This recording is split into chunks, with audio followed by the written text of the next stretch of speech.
Adam and I welcome two Las Vegas musicians, Joe Whitley, guitarist, and drummer Michael Chorette, to talk about their paths that led them to Vegas. They'll also play live in the studio a new ballad written by Joe on this episode of Vegas Rocks, the podcast.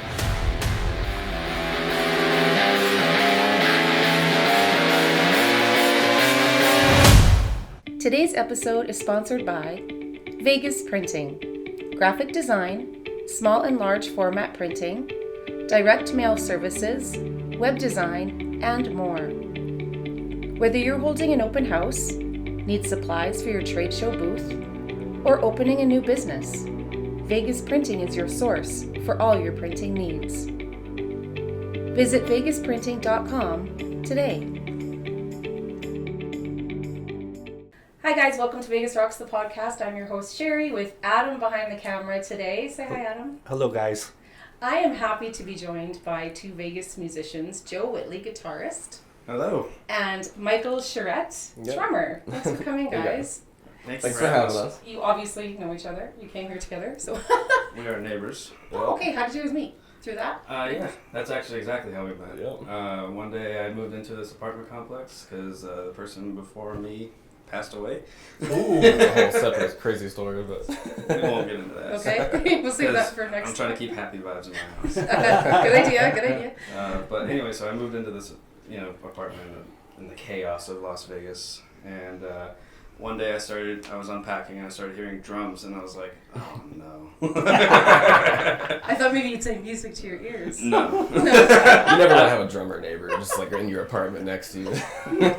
Well, so I was like, I'm going to give him 2 weeks to either get good or we're going to have a problem. Perfect. And did he get good? Yes. Good. How long have you been playing drums for? I've been playing drums since I was in middle school. Oh, okay. I was about to say, I don't want to sound like a dick. He was not bad to start off with. He was good. I just wanted to see, like, nice. I had to listen. I was like, is he good or is he, Nice. And I listened to him. He's like, I'm like, all right, he's got rhythm. That's perfect. I love it. Yeah. So then we started talking and. Yeah, he talked to me over the fence. He was like, hey, so like, I've heard you playing drums, and I have like this thing that's happening like next month sometime, and it's with a couple of friends, and he was like, I need a drummer really bad, and so we started practicing, rehearsing, and then we did like a little show at the dive bar with a group of people that ended up falling apart. It was with the Well, so part of that sounds like fate. Part of it just sounds like Well, keep trying. So the whole story, I guess I'll skip the details. I needed to put together a pickup band for a show with Lucy. It was Lucy's first iteration of what she's doing now. Okay, yes. Lucy May, I should say. Yes. And so we needed to put together a quick pickup band, and she's like, do you know any drummers? Do you know any bass players? Blah, blah, blah. And so I was like, well, I have my neighbor is a drummer, And so we had 1 month to put this band together and rehearse a whole set. And we were just searching for people on Facebook, musicians groups, and we need somebody. Did you get the people together? We got everybody together. I find that amazing. Like I was telling you before, I have no musical training. I have knowledge, but no formal training, obviously. So when I hear that people just get together and start out of the blue playing, it totally floors me. It amazes me. Yep, we sent us a track list, and we kind of... we came up with a set list, and it was ever-changing, even though like a week prior to the gig, it was just like... That's awesome. But we pulled it together, and we got it without a hitch for the most part. For the most part. Yeah. I love it. We chose some of the wrong people in that process, and then we moved on. You know what I mean? But hey, that happens once in a while. It you have does. to find the right fit. We'll move on just like they did. Trial piece it there you together. go.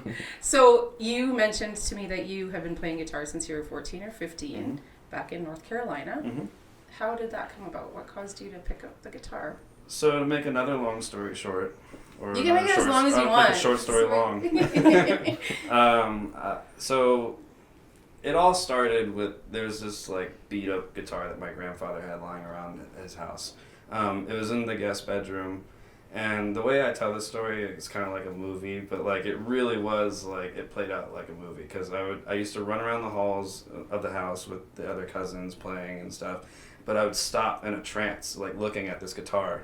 It was just in a beam of sunlight, through the window kind of thing, and I was just fascinated by this thing every time I'd stop by, and look at it. And finally, he's like, you want to take a look at it? And, handed it to me. And that first night, so it's gonna sound really crazy, but my aunt, who was adopted by my grandmother at 1, so she was still living at home at the time. Her boyfriend came over who played guitar. His name's Donnie. Now he plays guitar for Cradle of Filth. Crazy. Yeah, weird twist of events. He definitely didn't play for them then, but he does now. Anyway, so he showed me like my first 3 or 4 chords, and that's what like set it off for me. I was just off to the races. Like as soon as I nailed those 3 chords, I didn't need anything else. I didn't need anybody else. I didn't need anything. I just So everything you self-taught. just picked it up Yeah. by self-taught. Well, my dad is a musician and a really gifted one at that, and he's also a retired band director now. So he won all kinds of awards for it. Like he's really, really accomplished, and studied under Buddy Rich actually, the famous jazz drummer. Yeah, And so yeah, he's a great drummer. So I guess I kind of had it like in my blood a little bit, like with him. But the thing is like my rebellious part of my personality. I asked him, I was like, "What's the one instrument you don't know how to play?" Because he knew how to play everything. He knows how to play clarinet, trumpet, drums, percussion, all this stuff. And he was like, I thought he was kind of like a snob about it a little bit when I was growing up. Yeah. Like, and so I was like, "What's the one thing you don't know how to play?" He's like, "Well, now that I think about it, I've never picked up guitar." So you did. So I I picked get up it guitar. though. That kind of makes sense. Yeah, and I mean, I was playing drums. I started off playing drums. I want to make that clear, actually. So I have very little history on the drums, but it's there. And so, but then when the guitar came up, I was like, everything else went out the window. You loved it. Yeah, including school and all my responsibility. What about you, Michael? I started playing drums because my uncle was a really good drummer. He's a country music drummer. He's kind of just like retired and just does this little band thing. He's like a boat business now or something. But so I saw that he was up there on the stage just like rocking the show, and I was like, this is crazy. I want to do this. And so in middle school, when you start to like join band and stuff, I auditioned to be on the drum line, and so I just kind of went from there all throughout middle school and high school, and so played jazz band and marching band and all that stuff. So and then Sorry, are you originally from Vegas? I'm not. I'm from Oklahoma. Oh, wow, okay. From a little place called Beggs, Oklahoma. Cool, Yeah. okay. So we're both country boys. North Carolina, Oklahoma. North Carolina, Oklahoma. Like. I think we moved here for the same reason, for the opportunities, for the entertainment industry. And I guess, I don't know, I just think it's super important that you both mentioned people in your life that influenced you in a positive way when it comes to instruments and music, and how I hope that carries on in your adult life. I think it's always important to have mentors and people that you can turn to for positive influence. And then we become the mentors for the ones that follow. That's the idea, right?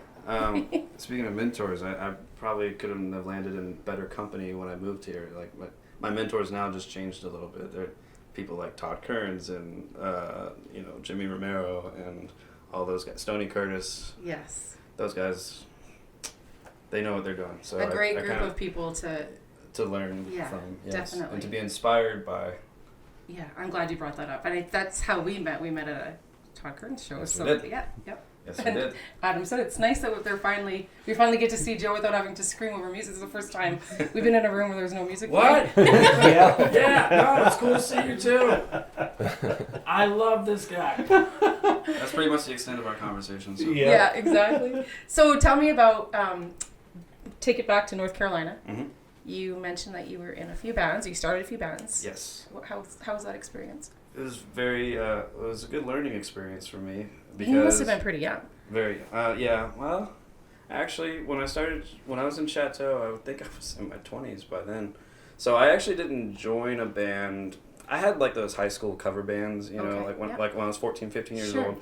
I formed a little garage band, and I didn't mention this in the bio, but I did play a Winterfest assembly in high school, and that was my first large-scale audience. I played to 2,500 kids, maybe 3,000 if you include the television audience in the classrooms. Nice. And so my band played Sweet Child of Mine, and the second I went into those opening notes, everybody that was in the gym stood up, and it was like they went bananas. I feel like this should be like the Life and Times of children movie. I'm like having all this great imagery so in it's my like head. the guitar. It's like I would stop and look at it through the window, and then this moment, I look back at all this stuff because it was kind of like, when you're living it, it's going by so fast. But like when you have time to reflect on like how what got you interested in what it Yeah, is that exactly. you Yeah. do. You know, it's like seeing those 2,500 kids stand up and scream for me was like, that was it. I was like, And that okay, was the feeling. that you're was like, the this rush is that I mine. got. Like, this I is what I love, want to do for the rest of my life. I loved playing guitar more than anything, and I'd shut myself away in a room for hours, and that's all I would do, and I was really kind of antisocial in that way. But what made me want to do like the concert, like playing live all the time in front of people, was that rush that I got when the whole student body freaked out over Sweet Child of Mine. Do you still get that now? Yeah, absolutely. That's Yeah, it's been a minute since I got on stage. It's coming. It's coming back. Yeah. So Chateau was the first. Oh right, band. sorry. No, you're good. You're good. Got way off topic there. So Chateau was the first band. I wasn't really into like the hardcore metal scene back in those. I come from a very classic background. Like I love the Stones. I love the Beatles, AC/DC, all that stuff. So it's like, I was in a band with these kids that were around my age, you know, early 20s and stuff like that. But they were really into the new stuff, and they kind of left all the old stuff behind. And which is fine. It's like you need to progress as you go, I guess. But like I was still listening to Led Zeppelin, and they're like listening to Atreyu and Slipknot and like stuff even harder than that, like more Mayhem, I think, you know, stuff like that. Skeleton Witch was another one. So I found myself. I'm a blues-based rock guitar player, and I found myself in a death metal band, a black metal band. Nice. That was a good ride. Yeah, it was cool. Like it was definitely like these were some badass kids, you know, and they showed me a thing or two. So I think what I took away from all the Chateau stuff was like it made me a much better guitar player. It forced me to be a much better guitar player, because you're doing fast tremolo picking and intricate notes, and we're doing split guitar harmonies, and it's all over the place, and the like BPMs in the 200s and stuff like that. Like That's fast. it'll challenge you if you're used to playing Brown Sugar by the way. So, you know, and I'm over here, you know, just like.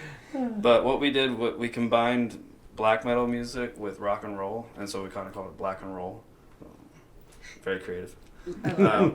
So it'd be like Metallica chuggy sounding like verse riffs with like a blues guitar solo over top of it, like in the middle section. So it's kind of a cool combination. Yeah. And then Zipper was my second band that I was in, and as soon as Chateau ended, like I just got into this random hardcore punk mood that came out of nowhere. I just wanted to like strip down. I didn't want to do all this complicated stuff again. I just wanted to strip down back to the basics. And I had a best friend at the time who was just showing me all this underground pop, hardcore punk music that I had no clue about. It was not mainstream at all. You know, I loved Sex Pistols and the Ramones and all that stuff, but that was the mainstream stuff. He was showing me all the underground stuff that you'll never hear of, unless you got a cool friend that knows what they're talking about. Exactly. And so we should start a band. So I wrote the whole first album, and we put together this hardcore punk band, you know. And we did the same thing. It was like two of the guys from Chateau were in this band, and like so we were all friends and just playing a completely different style of music. And we went out and did it again. We played shows, we sold merch, we did records. We traveled in a U-Haul van. Nice. You know, up and down the East Coast. But what a good experience. You try out, you know, Yeah. kind of. It was the time of my life. Yeah, and you try out see what you like, then it kind of forces you to pick. Okay, You make this zero is money. what I zero money, like most musicians nowadays, from what I'm hearing. Just enough to make the gas to the next town. Yeah. And maybe get yourself like a Slim Jim at the gas station or something. Like gas station sushi. Yeah, gas station sushi. No, I don't think we ever tried our luck with that. That seemed like too much like roulette. How about you, Michael? Tell me, have you been in any? So I took a different direction than Joe took. I always tried to put a band together in Oklahoma. It's so hard. And it just I didn't have the people around me to like, you know, stick with it and like really like, you know, commit to it and stuff. So after a while, I was like, you know what? I think I just want to like do my own thing. I'm gonna produce it all myself. I'm gonna write it all myself. I'm gonna do all the vocals. I'm gonna do all the drums and pianos. And so Nice. I started working on my first album, which came out in September of this last year, and it was 10 songs that I just put together all myself. So I haven't like done any of the performance live stuff. I'm more of like the writer right now. And so I'm kind of branching out and getting outside of my comfort zone and you know, doing what I need to do, you know, So he played that show with me with Lucy. Yeah, and that was like his introduction. The only like live kind of deal that I've done outside of like what I did kind of in high school, And so like do jazz you band and you stuff. want to do that some more of that? Is that Of course kind of I do. where I you love want to it. go? It's fun. That's Yeah. great. I think music is for sure the direction I want to go. I was on track for a really good like career with Boeing for quite some time there, and then you work at a job, and you start to see that people, they always make those little jokes like, here we go again, another day, I have to be here again today. But this was like their dream job. This is what they wanted to be, right? They chose this, and they've been doing this for like 25 years, and they still have that mindset. So I was like, maybe this isn't what I want to do. Maybe I want to like truly pursue what I love. And so that was music. Good and for so, you. Yeah, that's where I'm at now. I can't wait to hear it. Yeah. I'm looking forward to listening to We've it. got a couple new songs coming out that are basically done, so taking the You guys next steps. are amazing me. Holy cow. I just use him right now for like he's helping me demo this whole thing that I'm working, my new solo album that I'm doing. I don't know if I don't Tell me a think little. No, go ahead. Tell me what's it gonna look like? Well, it's a collaboration effort. I don't want to start name dropping right now, just because if it's not happened yet, so if I don't want anything to I get it. Yeah. Mess that Jinx. up. Yeah, I don't want to jinx anything. Have people like, oh, he didn't show up. So I have a guest list. I wrote it out one night when I was just like, all right, who's gonna be on this thing? I went down the list and I called and texted all these people, and all of them said yes. Nice. So I'm not gonna say anything, but I'm planning on. So I'm taking, what was this, March we're in? I'm planning on taking March and April and a little bit of May. Well, we have left of March, all of April, a little bit of May, to finish fleshing out these songs and get the lyrics and all that stuff finished, because I'm not a lyricist. Okay. I only have the instrumentals done for these things, so it's just like the guitar. When you say you're space. not a lyricist, means you're not going to write. I can't write lyrics. We wrote one set of lyrics together because I'm good at bouncing off of somebody else, so I Yes. might go more in that direction. Yeah, that's okay. Yeah. But I like to let people who do it professionally like stick to it. Like well, you do that, and I'll stick to what I do. And what about vocals? Are you going to sing? No. Have you ever? No. I'm too shy for that. And plus, like everything that I'm doing on the guitar is for me. I'm not good enough to be able to do what I do on the guitar and sing on top of that. So I have to like it would take a lot of work for me to be that kind of guy. Yeah. I just want to be the dark, shadowy guitar player in the background. The moody guy Yeah. with the hair. That sounds like something drummers say since Yeah. they're behind the set. I mean, Don't like, have to I be get out seen there- too much. I go crazy on stage when the energy is there, but like as far as like I'm not the front guy, you know what I mean? I don't like to put myself out there like that. Yeah, Uh, that's tough. yeah, that takes a lot more personality and guts than I have to offer. That's been my hurdle with my thing, because there's no way I can play all the instruments and play drums and do vocals. So I'm just gonna be the vocalist on the stage of my own production, And so that's kind of where my hurdle is at, is getting on stage, being only by yourself on the stage, like keeping everybody entertained, and so that's kind of where I'm going next. Is Listen, figuring out how to get there. It's never too late, apparently. Let's give it a try. Yeah, maybe. I am hosting a podcast. And I doing often it, think, what am I doing here? pulling it off amazingly, I gotta say. Fake it till I make Thank it. you. We really dig the studio. I don't know if you guys are gonna see it, but before we started rolling, we commented on how much we love the studio here. Thank you. Thank you. Yeah, it was fun. So March to May is going to be the demoing, fleshing out process. June, I want to hit the studio. Okay. I want to spend 6 weeks or so, maybe longer, in the studio, and get like drums, guitars, bass, like all that stuff down, and get all these guests in there on their time. So it's like, do you have a minute? All right, Yeah. we'll get your vocal done. Like, do you have a minute? Okay, we'll get yours done. If there's I have like different people doing different instruments too. It's not just guest singers. I have like guest drummers, guest guitar players, guest this. So it's Holy like smokes. it's gonna be a nightmare trying to get all those schedules together. Yeah, but that is going to be. But it's gonna be a quite labor the of album. love. And so, is it going to be rock? Yeah, it's gonna be all. So what it's shaping out to be is an album of all the styles that I have been known for in the past. So like, I do everything that I do is under the umbrella of rock / metal.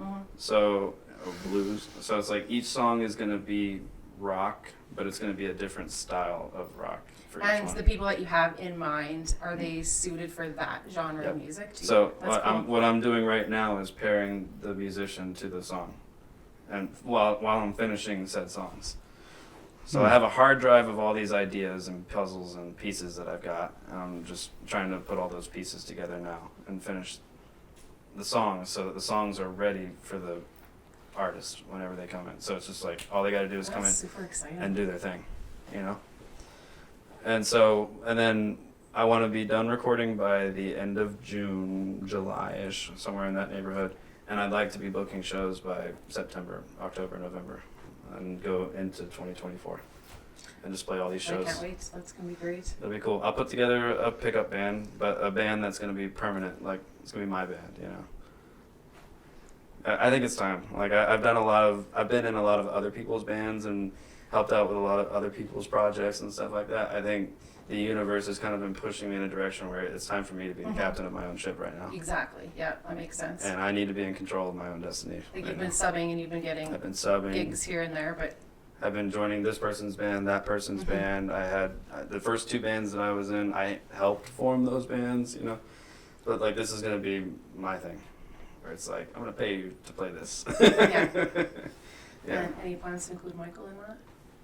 Maybe I'm putting you on the spot. I gotta get this kid a real acoustic kit. That's all we need. That's all we need, honestly. Otherwise, it's yes. The answer is yes. In an apartment, you know. Yeah, well, we live in an challenge. apartment. And, But you know, he's got an electronic kit, which is why it's been perfect for the demoing process to at least get these ideas down. Yeah. And I definitely would have him on there, but a lot of these venues require a real acoustic kit. For sure. So I'll record it in the studio for you. We'll use their professional drums to get it recorded. Yeah. We'll use a real drum set for the album. That's exciting. I can't wait to see who you. You'll have to give me some secrets. I'll tell you. We get off. I'll tell you off camera. Off camera. Yeah. So, besides that, anything else coming up for you, regards to playing anywhere right now? Can anybody see you live? Nothing on the nothing on the books for me as far as performing live yet. I thought I was going to be a guest on this thing on February 18th, but that didn't pan out. So. Okay. So if someone wants to hear you play, do you have something online that we can watch? Oh, like for stuff that is in my catalog? Yeah. So Chateau is on Spotify. Zipper is on Bandcamp. Cool. And this album to be released is going to be on all the platforms. Sweet. So I'm going to, now that I'm the captain of this here ship, Yeah. The distribution is going to be wide. I'm Okay. going to make sure it's Spotify, Apple Music, Pandora. Don't forget your YouTube channel. You put a bunch of you have your own channel. I do have a YouTube Yeah. channel. Yeah. I was waiting for you to say I that. know. I was like, Oh yeah, so I mean that's also the idea, but I think what I'm trying to plan out the strategy of how I'm going to release this, because I don't want to just put it on my YouTube channel and have all 27 people that subscribe to me be the ones that see it. I want to have a large exposure with this, so I want to maybe put it out on the streaming sites at first, and then make it available on my YouTube page like a week or two later. we had a tea. Yeah, and we'll drop like a second single, like leading up to the release once everything is finished. But I plan to do like a big and I might even put it on CD and tape or something. Cool. We'll see. Tape. I don't know. Laserdisc. Laserdisc. Cassette tapes are making a bit of a comeback in the underground scene. Yeah. So to have a couple tapes on deck, to have a couple tapes on deck for the shows would be kind of cool. Yeah. Definitely. For those people that Even just for the memorabilia's sake, with your Yeah. logo and everything on it, that'd be cool. Zipper made tapes, so we're both on Bandcamp and we have cassette tapes, but there's no Zipper CDs. Oh. Okay. There are Chateau CDs, and Chateau never did a cassette tape, but Chateau did CDs and the streaming platforms. Zipper did cassette tapes and the streaming platforms. So we went both very old school and as new school as you get. Yep. Yep. Yeah, Well, and the thing you can capitalize with YouTube is, along with just regular videos, if you do shorts, it's just like Instagram Reels, where they're shown to people that aren't your subscribers. Oh. We uploaded that Steel Panther short on YouTube, and it got 1,600, 1,700 views within an hour or so. Oh, wow. So That's very that's cool. another thing, but you have to keep it at a minute. The reels, yeah. Yeah, Okay. it has to be a minute. Like I said, so there's a lot of things I gotta do my homework on as far as I kind of made the announcement a little soon, but I wanted to say what I was going to be doing this year. Yeah. This is going to be a year-long project. Yeah. Like, we So- don't want to be sitting there like, man, where's Joe? Yeah, Now what's we know Joe you're doing? gonna be If I working. sit there in silence for 6 months, then nobody's gonna really care when I do come back. And in the it's like- meantime, if people want to check you out, they can I have definitely check out your I have YouTube a channel. back catalog, and so my YouTube channel, with that, the whole thing behind that was I wanted to show when I first moved to Las Vegas, the scene, anybody who's going to follow me, what my repertoire is as far as like the songs I know how to play. That's a good idea. So I wanted to build up chunky like covers list to be like, you can come to my page and see like, oh, does Joe know how to play Smoke on the Water? Does he know how to play Freebird? Does he know? You know what I mean? Like all these, those are 2 ones That's I your have resume. not done.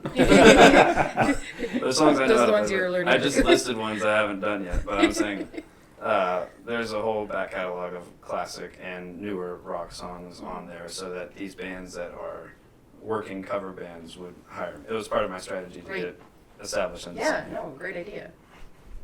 Awesome. Try So if we want to look you up on the socials, we can find you at. all of them. So on Facebook, it's Joe Whitley. I haven't put another name on there yet, but on Instagram, it's Sin City Rocker 92. Okay.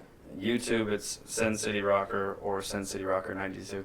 If you put in Sin City Rocker, it's either without or with the 92. You know, we'll make sure we put it in the description of the video. We'll make sure all your socials are in Yeah, there. yeah. I'll make sure that I give you the correct ones. Gotcha. And Michael, where's yours? So my first album is up on Spotify, on Apple Music, on Amazon Music, Tidal, like all the major streaming services.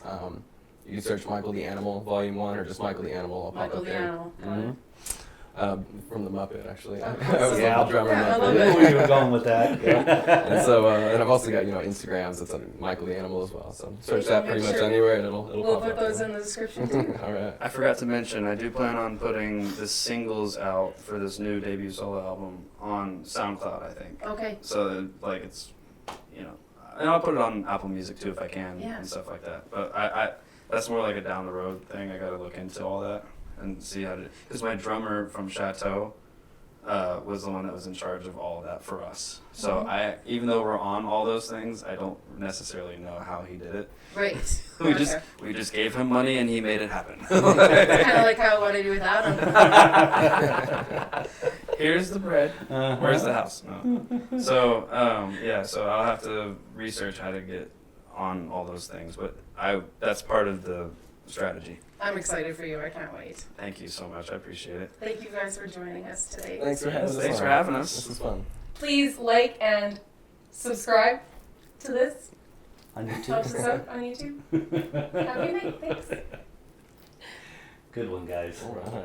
We never know how to close. Or we start giggling at the end. Okay, bye. See you later. Yeah, bye. I Last said time bye was the over last here, time. We waved and Adam goes bye bye. Bye bye.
Vegas Rocks the podcast is hosted by Adam and Sherry Martin Del Campo. This has been a Total Design Studios LLC production.